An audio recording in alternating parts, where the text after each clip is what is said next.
Asia কাপের আগে বাংলাদেশ ক্রিকেটে বড় চমক জাতীয় দলে ফিরছেন সাকিব এবং সাব্বির রহমান এবং নির্বাচকের দায়িত্ব পাচ্ছেন তামিম ইকবাল। বর্তমানে বাংলাদেশ ক্রিকেটে অনেক উন্নতি করছে, তারা টানা 3টা সিরিজ জিতছে এবং বড় বড় টিমের সাথে জিতছে, পাকিস্তান এবং শ্রীলঙ্কা। বাংলাদেশে এখন সামনে এশিয়া কাপের আগে বাংলাদেশের জাতীয় দল আরও শক্তিশালী করতে হলে তাহলে আমাদের বাংলাদেশের জাতীয় দলের দরকার সাকিব এবং সাব্বির রহমানকে। সাকিব ছাড়া বাংলাদেশ ক্রিকেট একাদশ ঘোষণা করা একেবারে অসম্ভব, এমনটা বলছে ফিল সিমন্স ভাই সাকিব হাসানকে নিয়ে আরও অনেক কথা বলছে। তিনি বলছেন সাকিব এবং সাব্বির ছাড়া বাংলাদেশ ক্রিকেট ঘোষণা করা একেবারে অসম্ভব।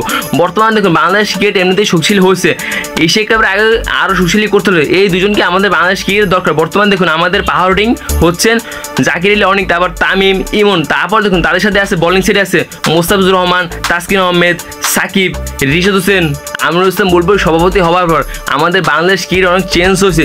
তিনি বলছে আমি সভাপতি দায়িত্বে বেশি দিন থাকবো না, যে কদিন থাকবো আমি টি-20 মতো খেলে যাবো। তিনি ভাই তার কথাটা রাখছে। তিনি দেখুন সভাপতি হওয়ার পর আমরা 3টা সিরিজ জিতছি লিটনের অধিনায়কত্বে।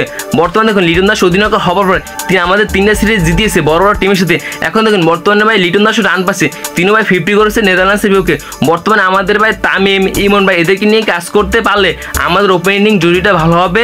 এশিয়া কাপে গিয়ে আমাদের বাংলাদেশের স্কোরটা একবারে পাল্টে গেছে, তারপর আরও যদি সাকিব সাব্বির যদি আসতে পারে তাহলে আমাদের স্কোরটা আরও শক্তিশালী হয়ে যাবে। তাহলে আমাদের এশিয়া কাপে গিয়ে আমাদের কাপ নেওয়া আর কেউ ঠেকাতে পারবে না।